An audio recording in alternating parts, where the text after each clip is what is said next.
Hi guys! So for today's video, gagawa tayo ng food review. Grabe, sobrang nakaka-happy lang at nakaka-touch kasi una ko natikman yung kanyang product na sa Pilipinas ako. Tapos pinagalaw na naman ni Ateng ang baso! Okay, so wag na natin patagalin kasi kain na ako at laway na ako dito. Okay, so eto na siya!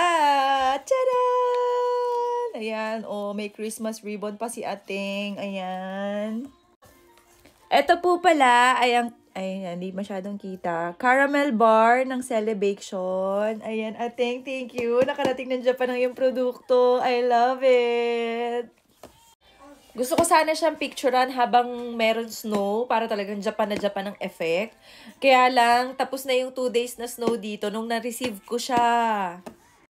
Kaya nag-take na lang ako ng ilang photo. So I hope nabigyan ko ng justice ang caramel bar mo. Okay, so tara, let's unbox this.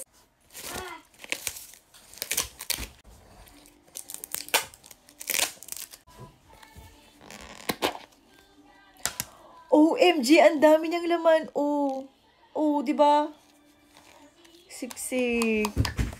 So, dito na tayo sa aking favorite part, ang tikiman. Kuha tayo ng isa. So, since bite size na siya, kalahatiin ko pa.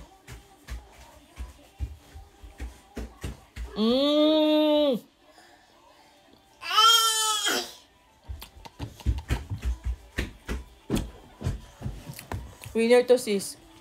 Ang sarap. Pre, ubusin natin yan.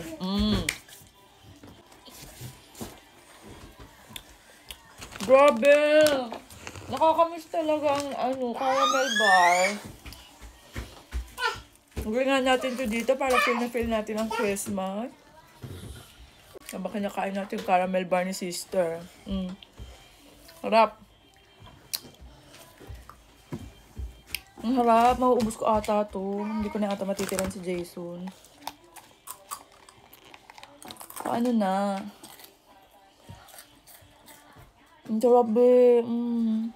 The layers. Harap. Sobrang love ko siya. Habaan natin ito.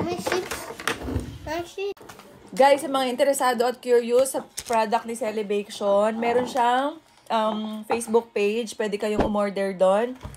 And para matikman nyo yung kanyang mga products. Marami siya. Nagko-customize cakes din siya. So, Celebration, thank you ulit. Sobrang na-appreciate ko.